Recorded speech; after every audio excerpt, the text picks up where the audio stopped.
Chapter 2 Beginning of the Road, Part 1. It is nearly evening, a few days after my encounter with thirst, when Zaid and I arrive at a forlorn little oasis where we intend to stop for the night. Under the rays of the setting sun, the sandhills in the east shine like iridescent masses of agate, with ever-changing pastel shadows and subdued light reflexes, so delicate in color that even the eye seems to do violence to them as it follows the barely perceptible flow of shadows toward the grayness of growing dusk.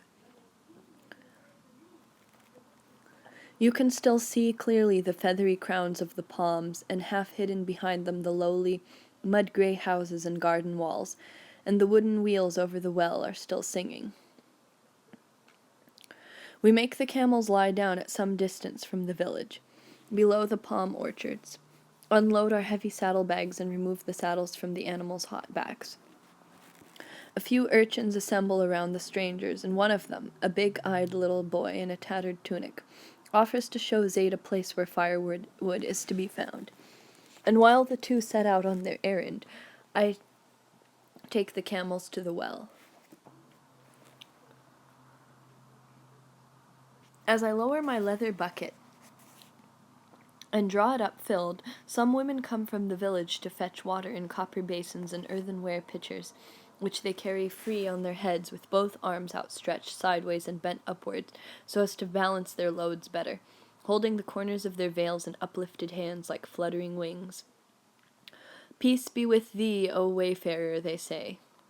And I answer, "And with you be peace and the grace of God." Their garments are black, and their faces, as almost always with Bedouin and village women in this part of Arabia, uncovered, so that one can see their large black eyes.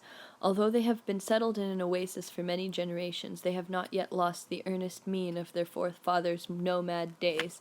Their movements are clear and definite, and their reserve free of all shyness as they wordlessly take the bucket rope from my hands and draw water for my camels, just as 4,000 years ago that woman at the well did to Abraham's servant when he came from Canaan to find for his master's son Isaac a wife from among their kinsfolk in Padan Aram.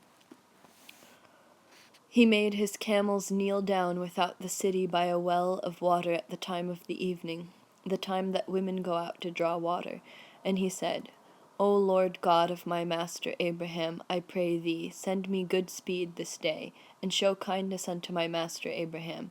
Behold, I stand here by the well of water, and the daughters of the men of the city come out to draw water. Let it come to pass that the damsel to whom I shall say, Let down thy pitcher, I pray thee, that I may drink. And she shall say, Drink, and I will give thy camels drink also. Let the same be she that thou hast appointed for thy servant Isaac, and thereby shall I know that thou hast shown kindness unto my master." And it came to pass, before he had done speaking, that, behold, Rebekah came out, with her pitcher upon her shoulder. And the damsel was very fair to look upon, a virgin, neither had any man known her. And she went down to the well, and filled her pitcher, and came up. And the servant ran to meet her, and said, Let me, I pray thee, drink a little water of thy pitcher. And she said, Drink, my lord. And she hastened, and let down her pitcher upon her hand, and gave him drink. And when she had done giving him drink, she said, I will draw water for thy camels also, until they have done drinking. And she hastened, and emptied her pitcher into the trough, and ran again unto the well to draw water, and drew for all his camels. This biblical story floats through my mind as I stand with my 2 camels before the well of a little oasis amidst the stands of the great Nufud, and gaze at the women who have taken the bucket rope from my hands, and now draw water for my animals.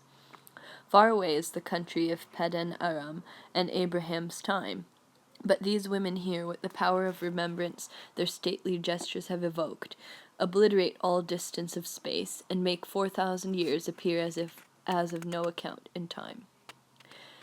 May God bless your hands, my sisters, and keep you secure. And thou too remain under God's protection, O wayfarer, they reply, and turn their pitchers and basins to fill them with water for their homes. On my return to our camping place, I make the camels kneel down and hobble their forelegs to prevent them from straying at night. Zaid has already lit a fire and is busy making coffee. Water boils in a tall brass coffee pot with a long curved spout. A smaller pot of a similar shape stands ready at Zaid's elbow.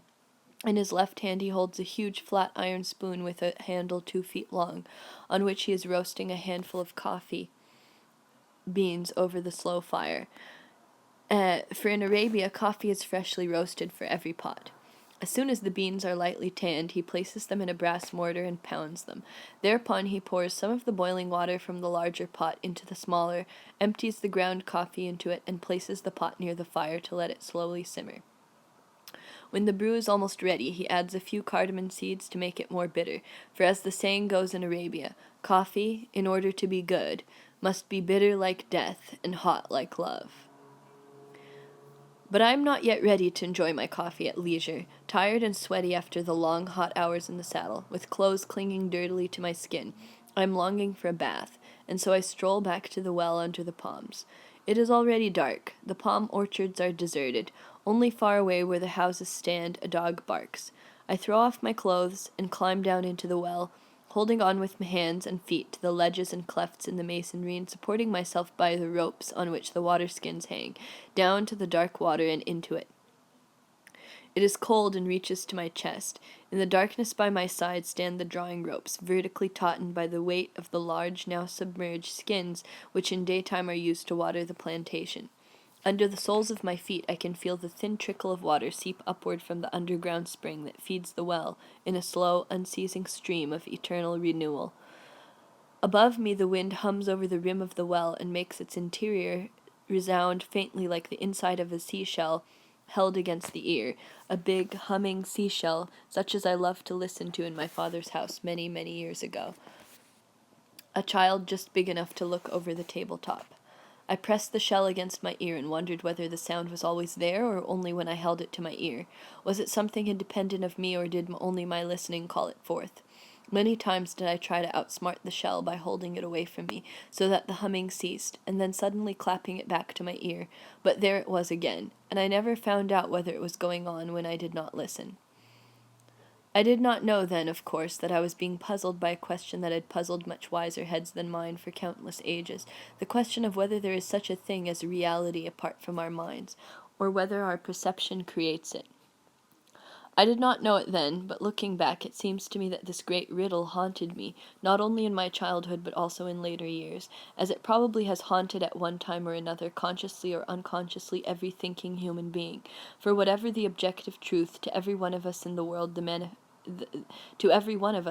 manifests itself only in the shape and to the extent of its reflection in our minds, and so each of us can perceive of reality only in conjunction with his own existence. Herein perhaps may be found a valid explanation for man's persistent belief, since the earliest stirrings of his consciousness, in individual survival after death, a belief too deep, too widely spread through all races and times to be easily dismissed as wishful thinking. It would probably not be too much to say that it has been unavoidably necessitated by the very structure of the human mind. To think in abstract, theoretical terms of one's own death as ultimate extinction may not be difficult, but to visualize it impossible, for this would mean no less than to be able to visualize the extinction of all reality as such, in other words, to imagine nothingness, something that no man's mind is able to do. It was not the philosophers and prophets who taught us to believe in life after death.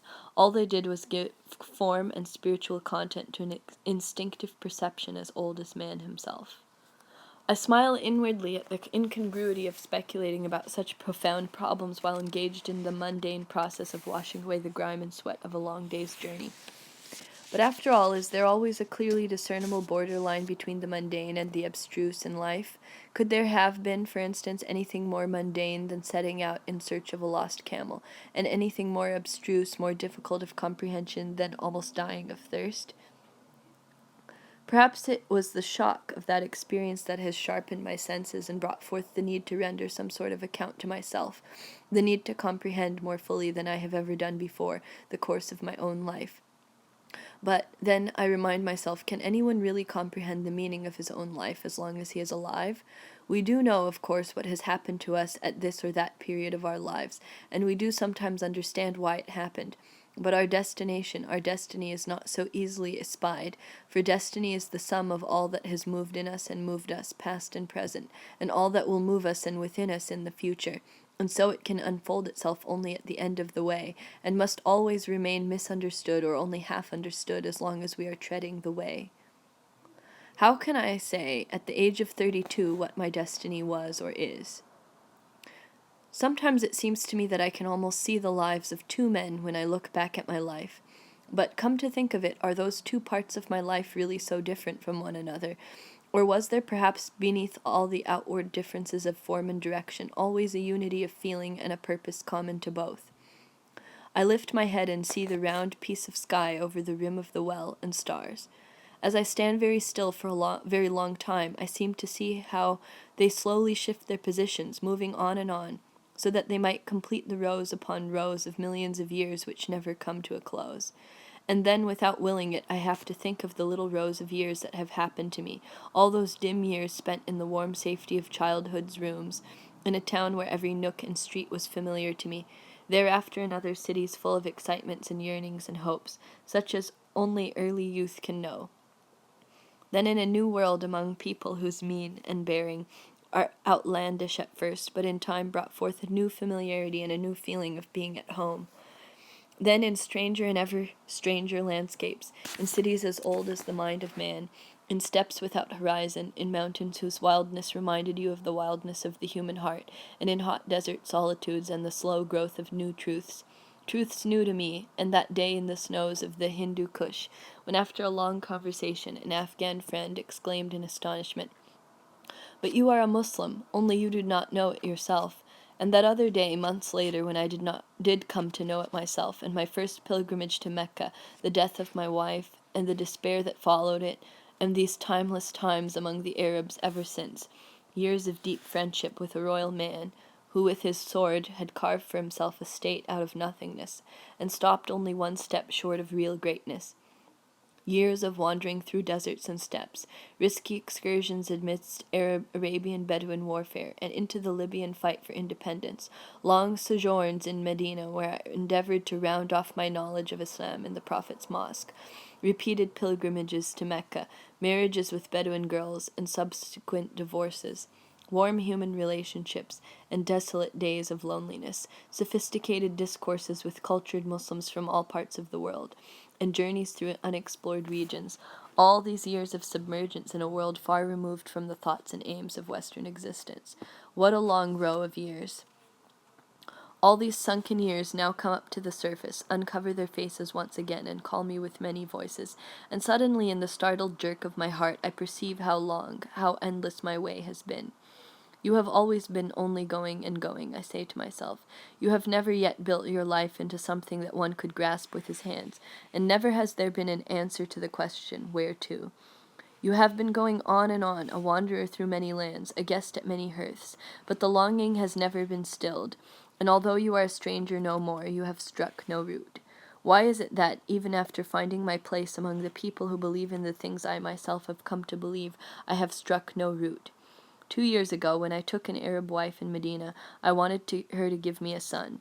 Through this son, Talal, who was born to us a few months ago, I have begun to feel that the Arabs are my kin as well as my brethren in faith. I want him to have his roots deep in this land and to grow up in the consciousness of his great heritage of blood as well as culture. This, one might think, should be enough to make a man desirous of settling down for good, of building for himself and his family a lasting home. Why is it, then, that my wanderings are not yet over, and that I have still to continue on my way? Why is it that the life which I myself have chosen does not fully satisfy me? What is it that I find lacking in this environment? Certainly not the intellectual interests of Europe. I have left them behind me. I do not miss them. Indeed, I am so remote from them that it has become increasingly difficult for me to write for the European newspapers which provide me with my livelihood. Every time I send off an article, it seems as if I were throwing a stone into a bottomless well. The stone disappears into the dark void, and not even an echo comes up to tell me that it has reached its goal. While I thus cogitate in disquiet and perplexity, half submerged in the dark waters of a well in an Arabian oasis, I suddenly hear a voice from the background of my memory, the voice of an old Kurdish nomad. If water stands motionless in a pool, it grows stale and muddy. but when it moves and flows, it becomes clear. So too, man in his wanderings. Whereupon, as if by magic, all disquiet leaves me. I begin to look upon myself with distant eyes, as you might look at the pages of a book to read a story from them. And I begin to understand that my life could not have taken a different course. For when I ask myself, what is the sum total of my life, something in me seems to answer, you have set out to exchange one world for another, to gain a new world for yourself in exchange for an old one which you never really possessed. And I know with startling clarity that such an undertaking might indeed take an entire lifetime.